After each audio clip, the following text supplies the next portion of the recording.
Good evening, everybody. My name is Nate Manahan, and we are here for another Ask Doctor Live. This is Maggie Manahan, my special guest producer and director here in the Indianapolis headquarters of MG Wellness as we continue to quarantine ourselves. And let me bring up the true stars of any Ask a Doctor, the good doctors, Dr. Kelly and Dr. John.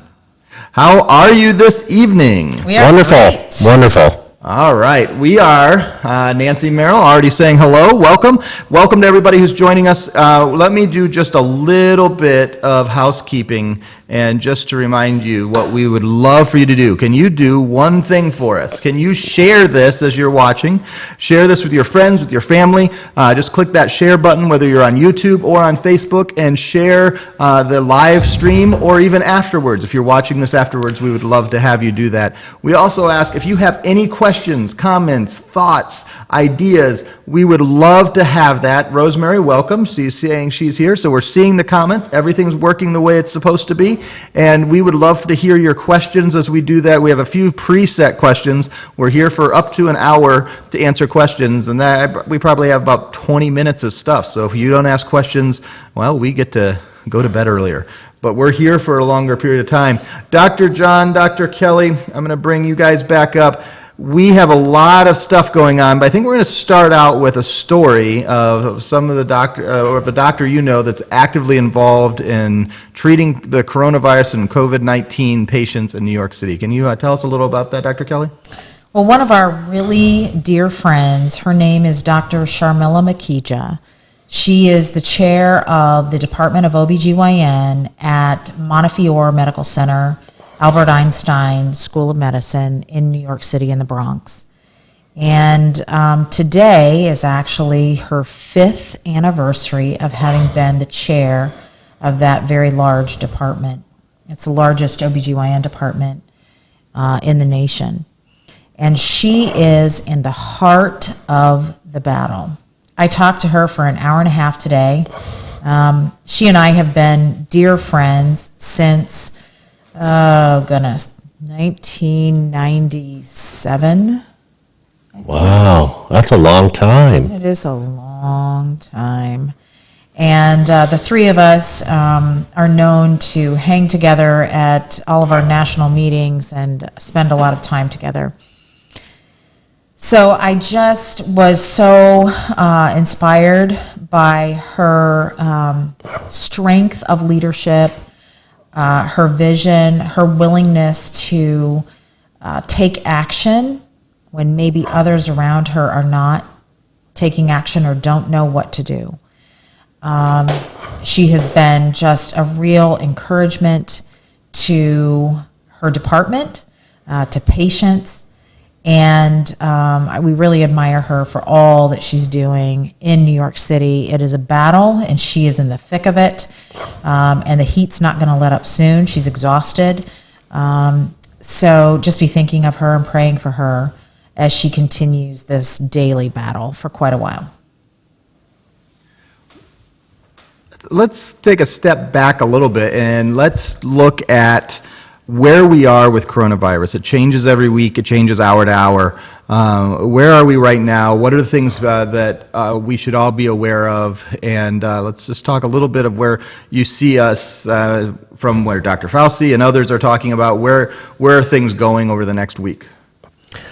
The biggest issue is with urban areas where people are either not able to or not socially distancing, where people are still going out a lot, and that's where we're seeing the biggest uptick in cases as well as in deaths, unfortunately, in areas such as New York, New Orleans, Detroit, all of those areas, versus, if you remember, the first place that really got hit was Seattle, and that the curve is flattened already. Yes. They've done a great job. So it's not just being in an urban area. There has to be more to it than that, because they flattened their curve versus the other ones are still going up. And California is beginning to see a little bit of a change in their curve as well. And that admonishes all of us, even though it is annoying to feel like we are separated from other humans, and from socializing and From our work. from our work, from restaurants, from stores, from just being together, from church. It is very challenging because humans are made for each other, really.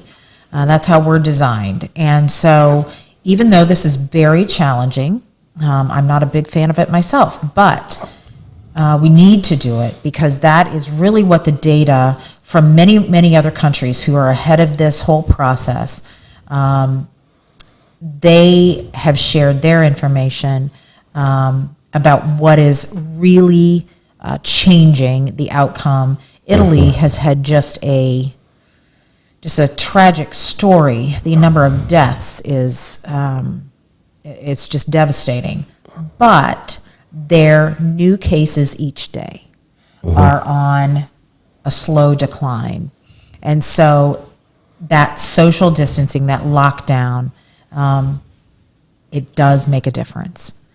So I think that's where things kind of stand. I think that over the next couple of weeks, We're going to know a lot more. Yeah, we're going to know more, and we're not going to see a whole lot of let up over the next month in any of the lockdown. There probably will be more places.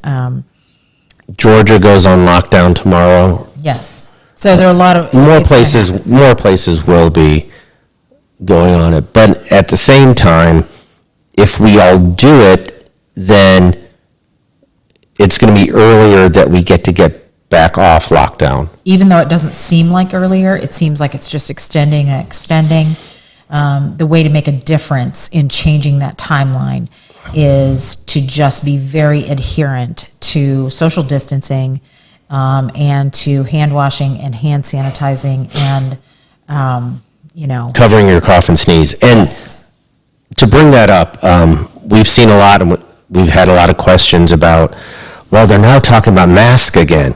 They're actually talking about people wearing masks that either have the infection or could have the infection. And that's the same thing as covering your cough and your sneeze. That's the whole idea behind it. It doesn't prevent you from getting sick if you're wearing the mask. It helps if you have the infection, it helps you from transmitting it to someone else. So Right. think of others first. And by covering cough and sneeze, the best way to do it is not this into an empty hand.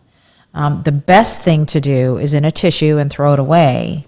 If that's not possible, then do that in the elbow. But understand, you're carrying around whatever you just coughed Right there. in your elbow around for everybody else to share. Gooey, gooey. So the other thing that we read with great interest and we posted about this week is a doctor at Cornell Medical Center in New York who is an emergency room physician Yes. and shared very succinct, valuable, practical information about breaking this habit that we all have Of of touching. touching our face, right? We all want to touch our face. And so Let's touch. That's why I'm using hand sanitizer. 70% alcohol hand sanitizer.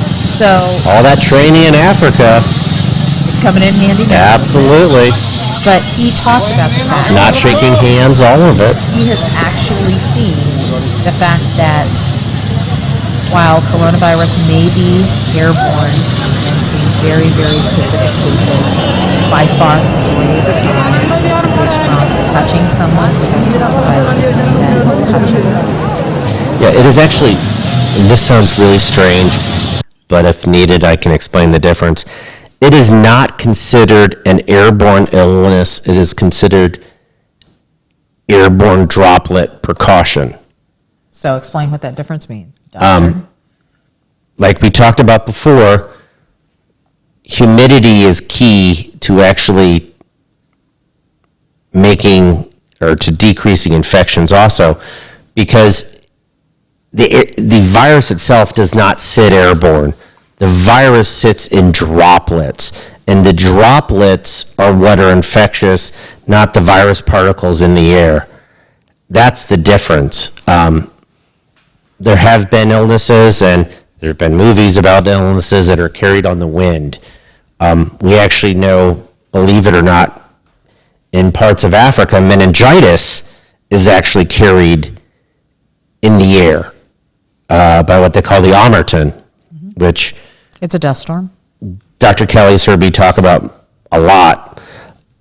This isn't really carried in the air, it's carried in water droplets. So those droplets land on a surface, you touch it, you touch your face, it gets in the eyes, the nose, or the mouth, and you get infected. It's not the same thing as it just existing in the air. Right. And the heavier the air is, humidity, then the more that those droplets are forced to Fall out. drop.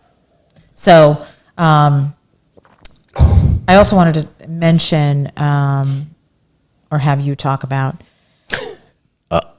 the treatments that are available, what we know, kind of an update on what's happening with some of those treatments. So the one that people have heard the most about is the anti-malarial drugs, and those seem to continue to be working. Remember, what happened in Nevada was not someone taking an anti-malarial and dying. These are FDA-approved drugs that have been around forever. Yes, there's side effects.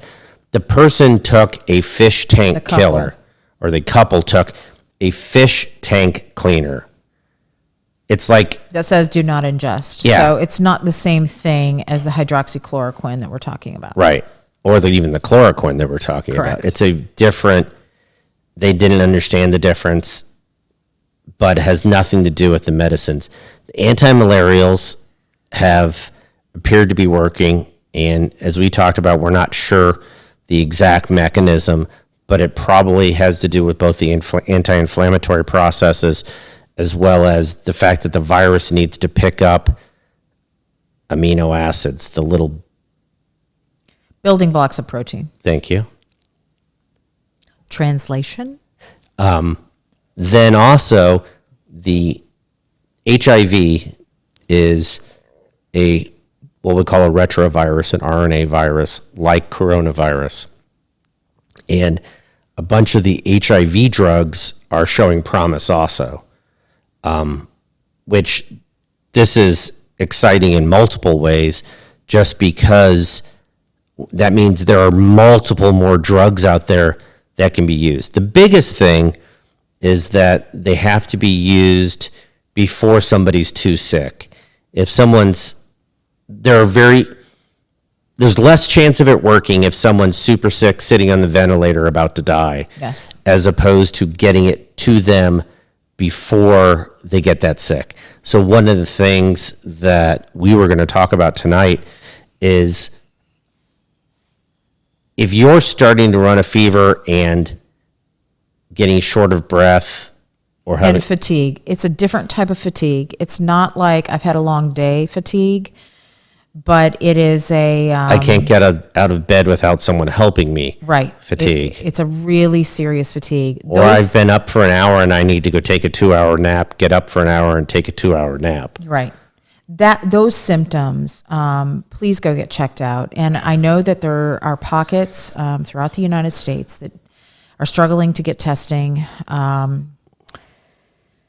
There's a lot of discussion about all of the reasons for that. Testing is becoming available. More and more. Dr. Makija was just saying today that she has testing available for her entire department and patients that has a 2-hour turnaround. There is one that is a 5-minute turnaround. And there's a 15-minute And that turnaround, is too. those are becoming available. They are not necessarily distributed yet, but the testing is improving. It's a challenge, yes, but if you have those symptoms, please seek help for that and testing for coronavirus to know if you have that. So that's an update on the treatments. There's a lot to be learned about the treatments, but they do have patients that are in clinical trials being treated, and there are some encouraging results at this point. Well, let's take a quick moment just to remind you that we would love it if you would share this information and share the video that is playing as it's going live. That would be awesome as you go. You could share right here on Facebook or on YouTube and share this with your friends and family, or you can wait till it's all done. It'll obviously immediately after be right there and to watch in an archived view. The comments section is active and we love it. Please ask lots of questions. And Dr. Kelly and Dr. John will be in the comment section afterwards to see all the wonderful things you're saying about them, and we appreciate that. And then we want to also remind you that please sign up for the MG Wellness newsletter at mgwellnessnewsletter.com, so you get all the newest information from MG Wellness, from Dr. John, Dr. Kelly. You make sure you have any updates for any of the lives that are going on and the topics that are going on, and so we can do that. We're going to come back with Dr. John. I'll bring up a couple questions here in a moment, but I have a question of my own, is about modeling. We're hearing a lot about modeling now. Can you tell us a little bit about how these models are put together and the even how much we should trust them and what do they mean for us? Because we're hearing these incredible numbers now that are very sobering. How do these models come about and what should we think about those models? How important are they? Not to get too geeky with this. I'll explain. Don't worry. This is what my master's was on, and we did a lot of modeling. But the biggest thing about it is, Speak up a little bit. the biggest thing about it, is that better, Dr. Kelly? Yes, thank you. The biggest thing about it is everything is reliant upon whatever data you have at the time.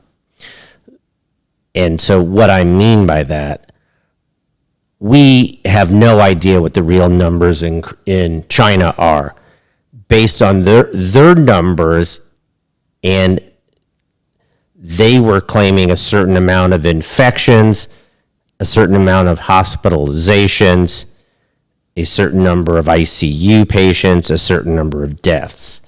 You take that and translate it into a new population based on whether comorbidities, Illnesses that people have in that population. and basically you have to throw in factors like travel schemes, how much people travel.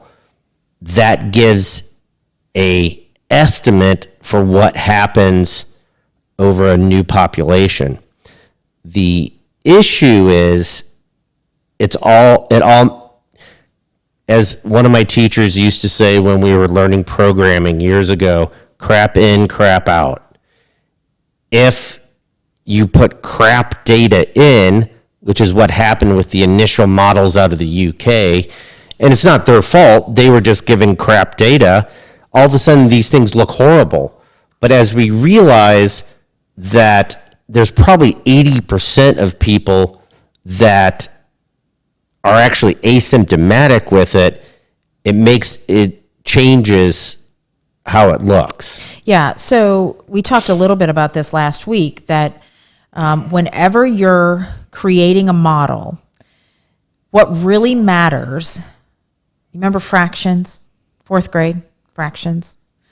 You didn't want me to get into Markov analysis and integration of it? Right, those are the big names. But what really matters is the bottom number of the fraction. What's the denominator? The denominator, what's the denominator?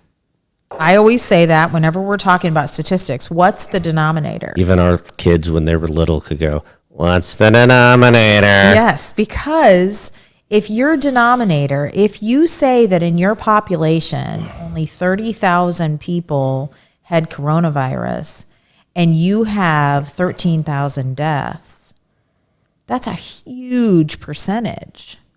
But if you say that 3 million people actually had coronavirus, and there was 13,000 deaths. And there were 13,000 deaths, I'm not saying that those deaths are not important. That's not what I'm saying. I'm just talking numbers. I know we're not numbers. But that fraction makes a really big difference in terms of the models that we create. And so that is some of the challenge of the models. Now, what is also being determined by these models is, okay, we have this very difficult information. We don't know if it's true. We don't necessarily think that we're getting all the right data. But then in populations where they have socially distanced, done lockdowns, done hand sanitization, Shut the borders. all of this kind of thing, what kind of difference has that made in the curve? And we've talked about flattening the curve. And so yesterday, Dr. Birx was showing the flattening of the curve. Some of the challenges of those very steep curves of lots of deaths in the United States, millions of deaths, is that we had difficult data, but also we see a flattening of the curve when there is social distancing. So we can see a huge difference if we do what is said and if we ramp up testing. One of the reasons the United States wants to ramp up testing and get as many people as possible tested is because You find out what the real denominator you is. find out what the real fraction is. And that's very, very valuable to know infectivity, to know risk, to know how many people are going to be in the ICU, intubated, all of that. And one of the things that sounds strange, but it also tells us when people will be able to go back to work. Yes. Because if more people get tested and people are found to have already had The infection. the infection and they've already recovered, And have antibodies to the virus. so that they're not going to get it again in the near future, then those people are safe to be out there. Yes. So the testing piece, that's a huge part of why we want to ramp up testing, because we really want to know the true denominator. And yes, there have been several sources that have come out saying, well, the RNA is still present, X number of days. We have no idea truly if when it's just the RNA and it's not contained in a water droplet anymore or in any type of If it's even droplet, infected. if it's infective at all. Yeah. There's more to learn in that regard. So A lot more. don't be frightened. Don't be frightened by all the stuff they were saying about the cruise ship. Yes.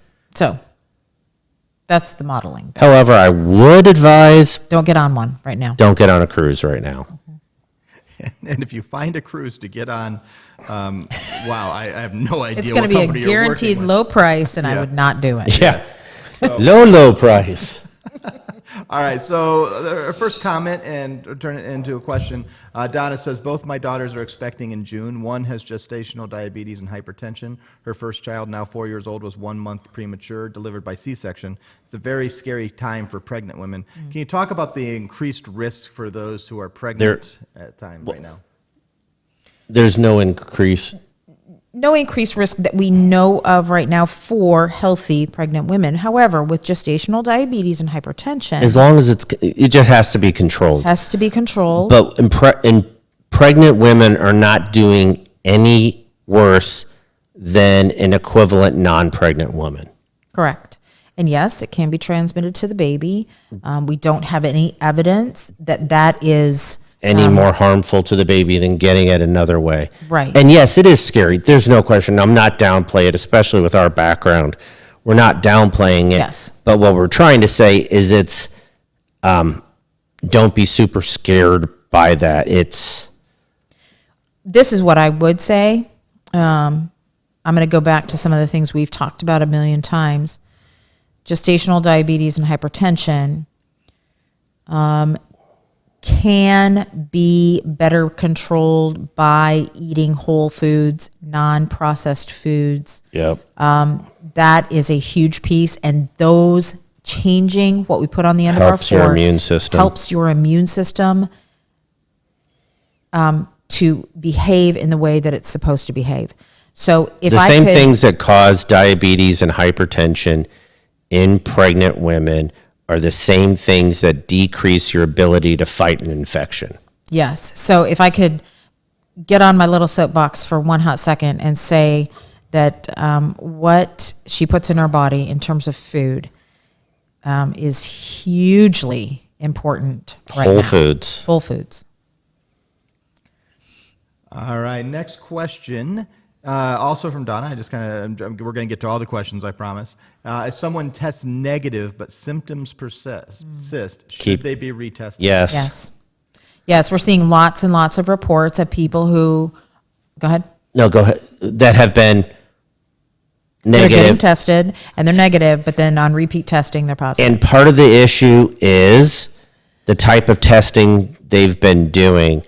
With the newer antibody tests coming out, they'll be more accurate. Right.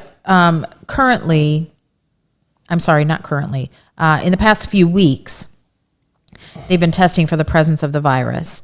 Now there are newer tests coming out showing whether or not someone has already had the infection and has developed antibodies or the things that fight Or the that they're infection. currently infected Right. with it. Right. And those are more accurate within 2 days of being infected. So often, even before someone's showing symptoms, they can already be showing the antibodies. So repeat testing is really important. I actually, when I was talking to our friend today, we were talking about that very thing, that repeat testing is very important if symptoms are persisting. Absolutely.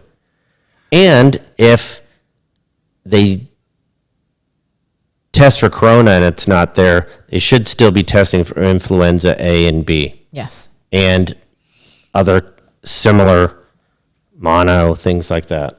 Right. Next question says, from Carrie, says, are the infection counts including only those tested or also those who have symptoms of diagnosis but have not been tested?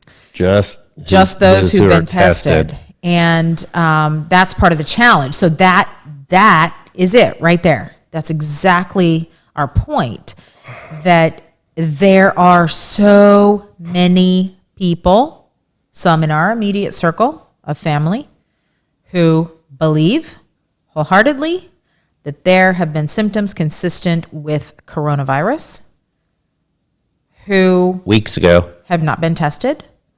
And so that's the whole point about the denominator. The denominator right now is only the people who have been tested who are positive. In all reality, that number, if we were all tested in the United States, Would be a lot higher. astronomically higher. In fact, I mean, estimates are it could be 4 to 5 times higher. Yes. The number of infections. And that really changes kind of how we look at those modeling curves. Because, So, and, you know, if you have 1 out of 100 that have died as opposed to 1 out of 500, that makes a huge difference in how we determine how many ICU patients we're going right. to have. And that's the big thing about modeling is the idea isn't to scare people. The idea is to try to figure out what resources are needed.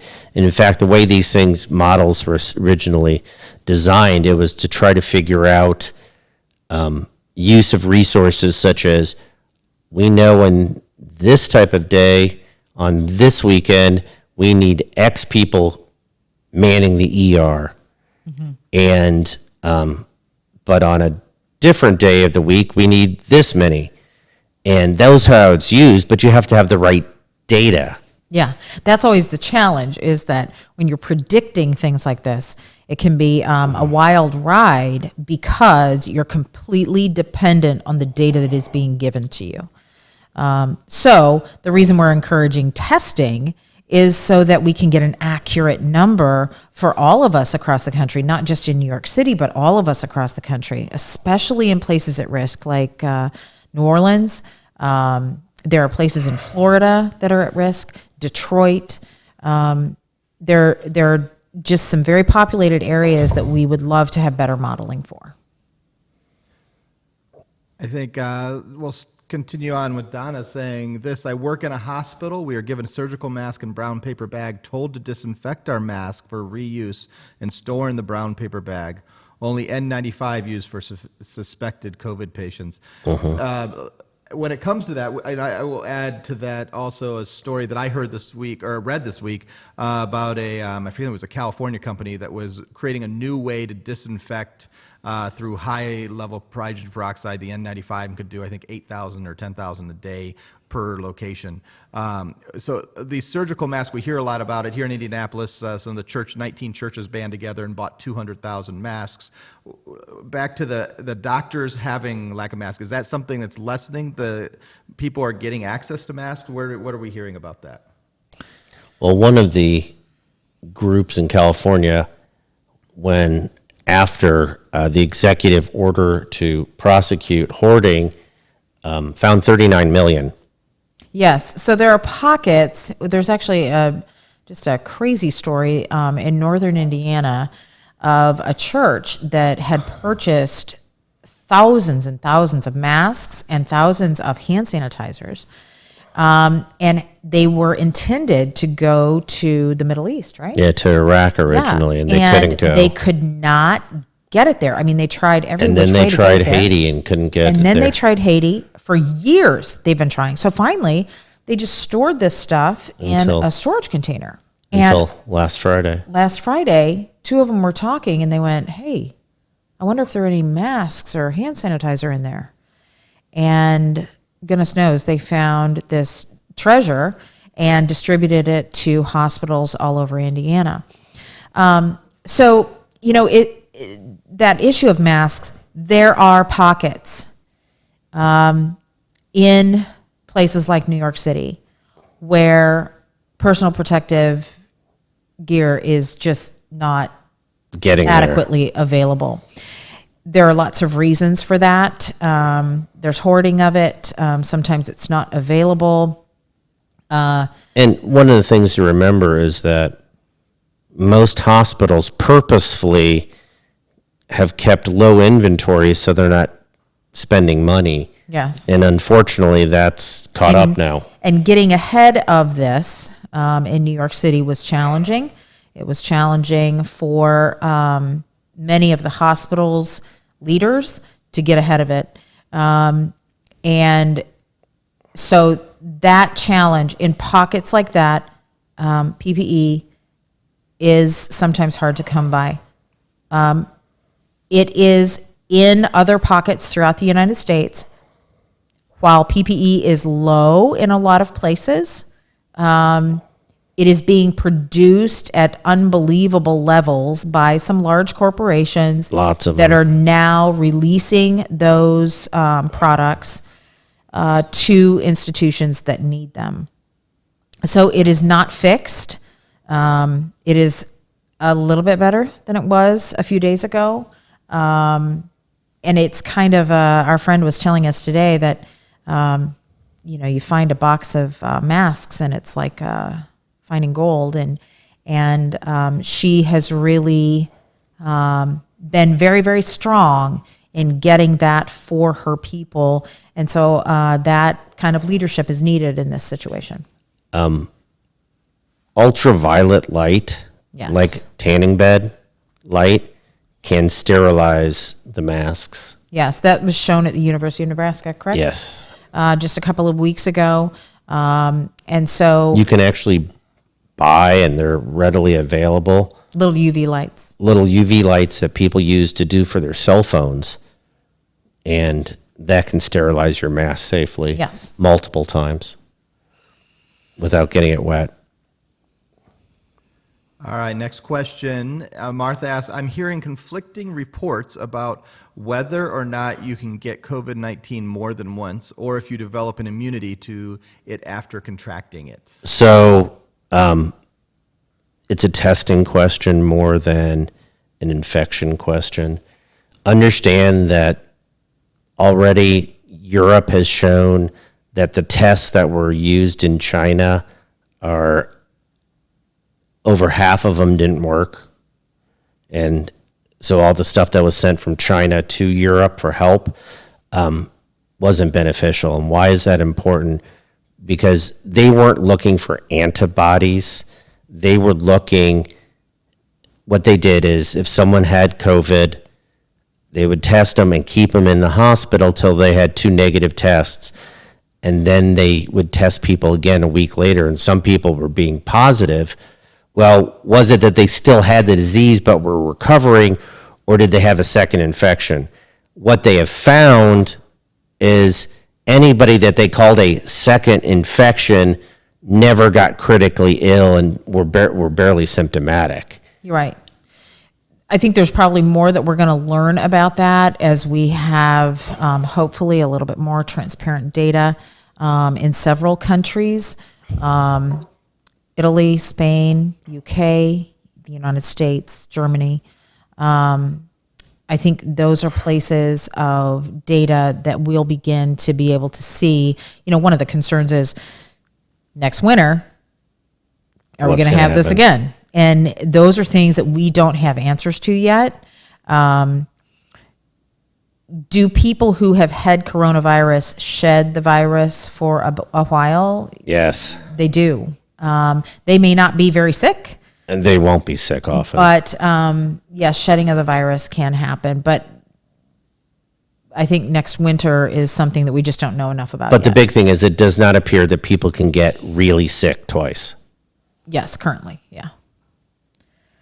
And so also asks us, so who do they plan on using the antibody tests on? People that they suspect have had the virus? Is that are we trying to catch those who have already passed the virus fully? It depends.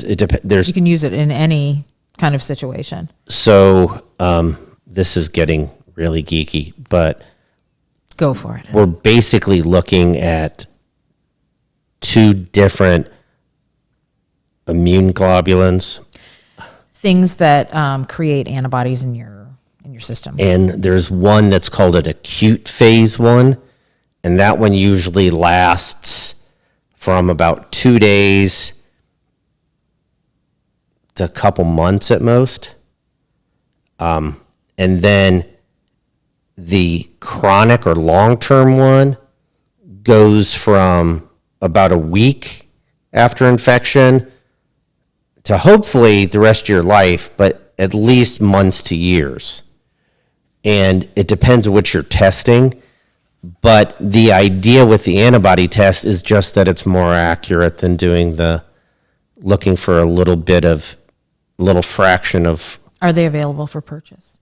yes, by doctors' offices or hospitals right now. Yes.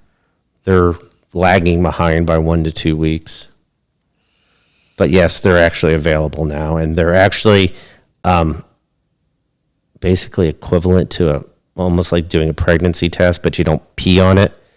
You take a little finger prick of blood, drop it on something that literally looks like a pregnancy test, and you wait, depending on which one, 5 to 15 minutes, and it says positive or negative. So those things are available, which are more accurate tests. I think Janice asked a question, shedding, question mark. I think that means, can you describe what I don't shed shedding- anymore. I don't have much hair left. Shedding is something, I'm so sorry. I used a gooby word. So shedding means that we release the virus. And Give it off. Yeah, we actually give it off. Are you going to share that with me? Well, you didn't touch my hair. I'm Yes, afraid. doctor. I'm next to you. The virus might jump. So Nice. shedding means that it can Giving it off. come off of us. We can cough it. We can pee it. Poop Poo it. it. Poo, not poop. Yeah. So that's what Okay. shedding means. It doesn't mean that you lose your hair. All right. And then I think Rosemary asks, after 2 blood transfusions, my immune system is only 7. Am I more apt to get the virus? That is your red blood cell count, not your white blood cell count. Red blood cell count is your hemoglobin and hemoglobin, which are the cells that carry oxygen, not the cells that fight infection. White blood cell count is the infection fighting, but having dealt with cancer puts you at more risk for the infection than it does for someone that doesn't Have- or hasn't fought cancer. That's why they've canceled and to preserve hospital beds, why basically elective surgeries Have been canceled. have been canceled around the country. One, to decrease the number of people going to hospital, to decrease the risk of people getting the COVID, but also to free up hospital beds. Yeah, so Rosemary, what you can look at is your white blood cell count, and knowing you, it's a little on the low side. And so what we have to do is work on what's going in here to try to ramp up Boost the up immune your system, immune system, so that it plus can function properly. social distancing, hand washing. Covering and your cough. Covering coughs and sneezes. Sue, and this is more of a comment, but it's still difficult to get the tests in rural areas, and the test Yes. in Michigan, and the rise in testing is still continuing because there's still a lot of places that can't get those tests. Right. Yes. Yes, you're going to have much higher chance of getting it in a more metro area without a question. All right, so I'm going to use Sean's question to kind of bridge into some of our other topics that we were planning for this evening. Sean asks, what type of supplements would you recommend, and this one's specific, and then we can get all kinds of, get our supplement groove on, for kids 5 and under to help boost their immune system, and then especially for an immune-compromised child. Thanks, y'all, for the wonderful advice. Go. No, you can go for this one. I try to stay away from pediatrics unless I'm forced to. Well, we do know that elderberry Yes. is very helpful. Now, I know that in social media and even in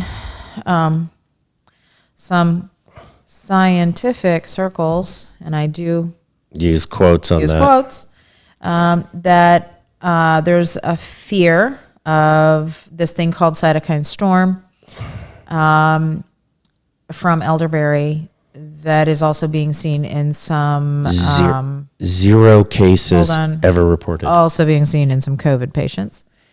And so what Dr. John is saying is, 0 cases ever reported related to elderberry. 0. right. And so elderberry actually, let me just give you some really cool information about how elderberry works. Oh, you're going to geek out this time. No, I'm going to say it like so basic, but what it does is that it actually gets in front of a potential infection by preventing that virus from entering the host cell, which is us. We're a host for a virus. And so that is where elderberry can be very, very helpful, and it can be very helpful in kiddos. I have, for a very, very long time, encouraged our daughter to daily give our granddaughter elderberry, especially she's been in daycare and all of that kind of jazz, and they're just little petri dishes. And so we have given her elderberry since she was like, I don't know, 6 months old. And probiotics. Yes. And that Why, thank is you. correct, doctor. Would you like Excellent something? work. You just touched me again. I know, it'll be okay. Just checking. That probiotic bit, I know we talked about it last week. We talk about it all the time. I'm just telling you, if there is one thing on this earth you take to improve your immune system, a probiotic with good prebiotic, that is absolutely important. And there are doses for kids, and they are yummy, and they love them. They taste like, I don't know, bubble gum or something. And so probiotics, elderberry, very, very appropriate for kiddos. Yes, doctor. Yes. All right, well, let's talk about just general supplements. So you've got a whole bunch of supplements in front of you. In fact, I brought my supplements, not all of them that I take. I take a few things that I'm sure you're going to talk about too, but some of the things that are outside of some of the scope of things. And so we're going to talk about what supplements are helpful to our immune system. Okay. So we're going to use just a couple of, I'm not really going to talk about collagen per se, but we're going to talk vitamin about C. the vitamin C. So there's lots and lots of studies that show great levels of controversy about, does vitamin C help with a cold, does not help with a cold. This is what's been shown in the most recent studies, and that is that very, very high doses of vitamin C, the kind that makes your urine turn a really rich color, Gold? may be helpful. But it's not the levels of vitamin. Linus Pauling, the famous Linus Pauling. Who did what, doctor? Linus Pauling did a lot of things. But the biggest thing we're talking about now is Linus Pauling was a huge, huge believer in vitamin C. But he showed that you cannot get the levels required by mouth because people with normal kidneys and livers automatically pee out The extra. the extra. Right. So you basically make really expensive pee. Yes. So is it going to harm? No. Not if you have normal kidneys. If you don't, you're going to get kidney stones. Okay. So turmeric or a relative, close relative, Curcumin. curcumin. So curcumin and turmeric have absolutely been shown to be anti-inflammatory. And maybe anti-cancer, Absolutely. doctor? Absolutely. There's actually lots of encouraging data about that. Now, anti-inflammatory. What I want to explain about that is the immune system, to function normally, we don't want it to be under functioning and we don't want it to be over functioning. And our diets actually, Make it over. they screw it up. Yeah, they mess it up. And so you can, when you create inflammation by the things that you eat, by processed foods, by animal protein that is not clean, by dairy, all of those things, Dairy. that can really mess up the function of That your was my immune system. Longhorn for Texas. So Dairy. turmeric and curcumin are actually very beneficial Yes. in this regard. Next up. Let us see. Apple cider vinegar So apple cider vinegar, has some benefits when it still has the mother. yes. So you want to get, That's the mother vinegar. yeah, it sounds so terrible. Bragg makes apple cider vinegar with the mother. that has been shown to be anti-inflammatory. Yes. Okay. It can also help with reflux, Which is really funny, which is really bizarre. but it does. Yes. Echinacea, Combined with elderberry. These two together have actually been shown to decrease viral, cold, and flu by 50%. They've over been- 50%. they've been shown to decrease infection rates by 62% and length of cold and flu by 50%. Yes. Versus, not in the same study, versus Tamiflu, amantadine, That you get as a prescription. that is super expensive, decreases 1 day, not 7 days. infection. 1 day versus this combination has been actually shown to decrease flu by 7 days, the length of infection. So besides probiotic, if you can take one combination of supplements to help boost your immune system against, now, okay, let me Against say this. viruses in general, we don't know anything about There coronavirus. is No one's ever studied it. Okay. He doesn't ever let me finish, does he? Go ahead, I'll talk right now. Okay. So the next, yeah, you're done. Okay. In this one, this is called immune defense, and it has elderberry and echinacea. It also has something. It has vitamin C and it has zinc in it. Talk about zinc, doctor. I could go back and talk about who actually discovered first that zinc was related to infectious. Good. Tell us how zinc helps us. Zinc helps the immune system, doctor. It helps fight bacteria and viruses. There's Yes. actually quite a bit of human There's data on quite that. a bit of human data. Helps with wound healing, believe it or not. deficiencies of zinc can lead to infections. Right. And so the question is, Does taking a pill help? right, the studies haven't been done well enough that they knew people's zinc levels beforehand. We know that if zinc is low, and it's not something that gets studied very often. I mean, I can't even tell you how many, once or twice we've ever tested for it. Yeah, measuring zinc levels is not a common blood test. We had one nutritionist that had it. Anyway, zinc, when it's low, definitely decreases the effectiveness of the immune system fighting bacteria and viruses. But what we don't know is whether supplementing, if you're normal, helps. So this is the deal. This is what I have to say about that. There are a lot of things that us doctors say we don't know if it helps because the studies haven't been done. They haven't been done. They haven't been But done is there well. harm? Is there harm? No evidence of that. I will give you some food sources that are very, very high in zinc and actually. Oysters.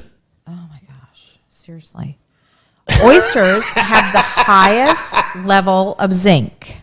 Seafood, beans, and nuts. Okay, oysters have the highest food source level of zinc. Seafood, beans, and nuts also have zinc. So do pearls have zinc in them? I don't know. Maybe you can do some research on that, doctor.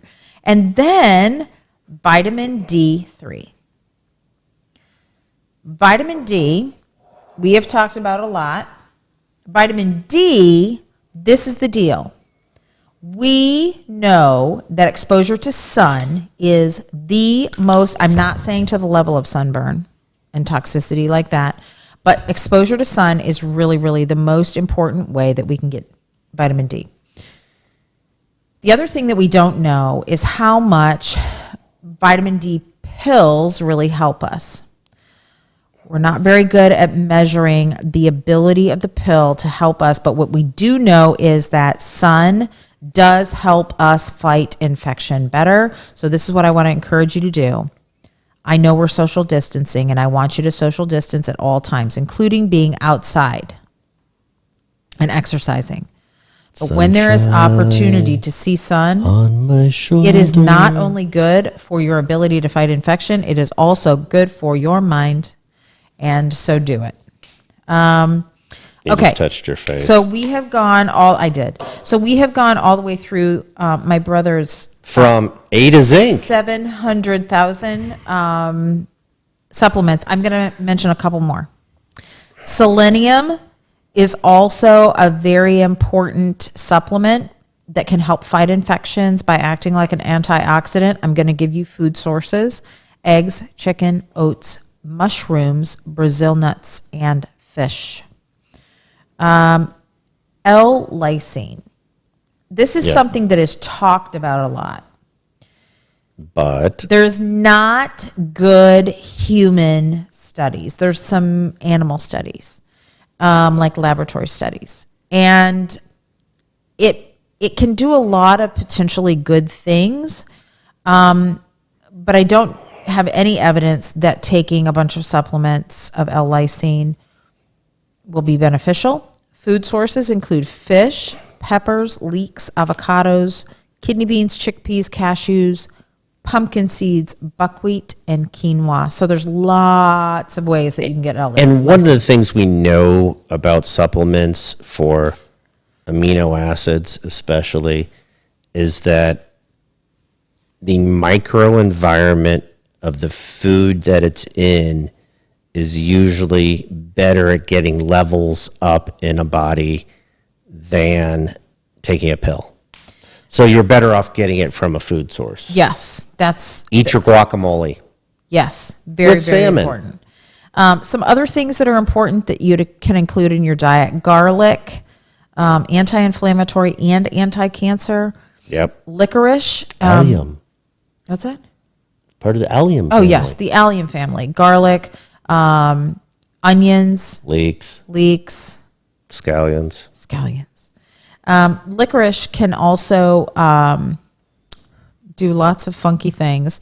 We know that it can decrease irritation of the skin called dermatitis, some inflammation of the skin.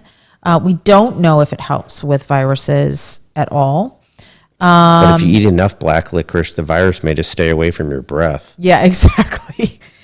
And then one other thing that has been shown to be antibacterial that we reported on in one of our posts a couple of weeks ago is bee from bees, honeybees, propolis, Propolis. Is that near Indianapolis? No. It is in raw honey. Bee propolis. It's antibacterial and it helps with wound healing. It's unclear as to whether or not it helps with viruses specifically, but those are some of the supplements that we looked up and the evidence that we found. All right, a couple questions. Let me bring those up here. The first one is echinacea. Is it before or after you start getting sick symptoms? Oh, you take it preventatively. Yeah, echinacea and elderberry are something that you can take every day. And they work best in decrease. You can take it when you're sick, but they work best at decreasing infection. In fact, that's what Dr. Kelly was talking about, is that combination decreases the ability of the virus to invade our body. That's why it's so effective, 62% decrease in infection rate compared to taking a placebo. I actually used to take it in fact, I've had for years, I've had the kids take it when they got sick. Or when they got exposed. And I think it did decrease the length of their illness. But since we have started taking it on a daily basis, we've seen a significant difference. Our kids have as well. And that's what the studies show, is that taking it kind of on a continual basis gives your body the ability to ward off that infection. You don't build up immunity to it, things Right. like that.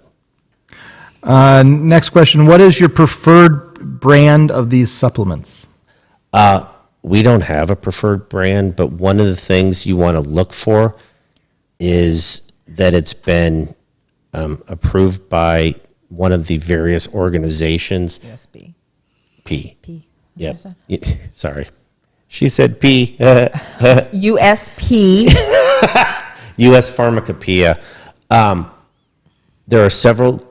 FDA does not regulate supplements. USP is companies can volunteer to have their supplements tested. That's why it's beneficial when the USP, there's other groups too, but you want a certification group. The idea is that it shows that there is whatever supplement you're looking at in the pills. Because sometimes if there's no oversight, there have actually been lots of studies showing that without some sort of certification body overseeing all of this, you can have supplements that have one pill without any elderberry and another pill with tons of elderberry. So, and other ones like that. You want to have some sort of governing body stamp. USP is the one that is the most highly regarded. But there are others. Yeah. All right, next question. Is there one pill that has the majority of what you mentioned, or multi-pill? And then a question I would add to that, is there downsides to taking a pill with just one vitamin or mineral, or the combination pills? So what we have seen in clinical practice is that I would prefer that people take something that has multiple things in it, because we don't know about the ability of our body to absorb 27 pills in the gut, at absorb the same time. all of those things at the same time. And it often causes nausea and lots of just not feeling very good after taking all of those supplements. And so the fewest number of pills that you can take with the things that you need allows your body, hopefully, to be able to absorb it better. So, and Nate's pills. None of them, he obviously looked into it. None of his have the issues that I worry about when people take multiple pills. Often you'll actually find sugar in pills or maltodextrin, Right. both of which you don't want. And that's why if you can find something that's a combination, you're better off. Yes.